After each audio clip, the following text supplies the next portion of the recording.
Philip Vanderploeg was once recognizable, not from an award-winning movie or blockbuster, but from a toothpaste commercial. Now stranded in Tokyo with a declining career, mounting debts, and fruitless auditions, he's fading in a city too busy to notice, until a strange offer changes everything. What if you could rent a son, a fiancé, a father? And what happens when acting like you love someone starts to feel genuine? In Rental Family, 2025, Philip is an American actor in Tokyo whose only claim to fame is a barely remembered commercial. His career has stalled, his savings are nearly gone, and loneliness shadows his quiet train rides home. Desperate, he joins Rental Family, an agency that hires actors to play temporary relatives for clients seeking emotional support. The owner, Shinji, lays down strict rules. No attachments, no real feelings. You're a service, not a savior. Ironically, Philip's foreign status makes him ideal. Easier to explain sudden exits. His first major job, posing as Yoshi's fiancé at a staged wedding, so her parents believe she's relocating abroad. The ceremony feels mechanical, rehearsed vows, forced smiles, yet when Yoshi thanks him through tears, Philip realizes the performance meant everything to her. Next, he's hired by Hitomi, a single mother who needs him to act as a father to her daughter Mia, to impress an elite private school that subtly favors two-parent homes. At first, Philip treats it like any role. Steady voice, confident handshake. But Mia's innocent questions and natural affection blur the lines.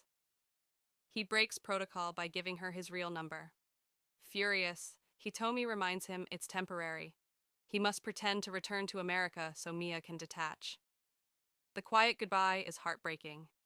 Later, Mia discovers on TV that Philip is just an actor.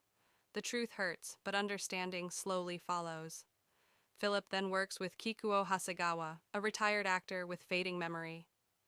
What begins as staged interviews turns into honest conversations about aging, identity, and a life spent performing.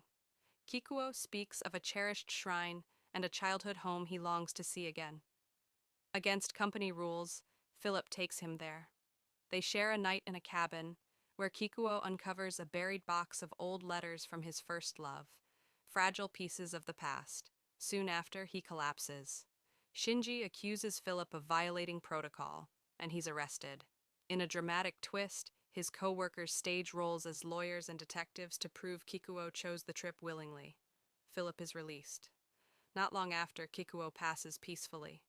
Philip attends the funeral, not as a hired journalist, but as himself, grieving sincerely. Meanwhile, Mia gets accepted into the prestigious school. Philip visits her again, this time without a script. He tells the truth, apologizes, and admits leaving hurt him too.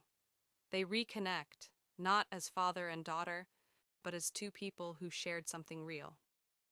In the final scene, Philip visits the shrine Kikuo once mentioned. Instead of revelation, he finds a mirror. Standing before it, he understands. Purpose was never in applause or roles, but in honest presence. The film ends with Philip still working at Rental Family, but with more empathy, clearer boundaries, and authenticity. He remains an actor, but he is no longer pretending to live.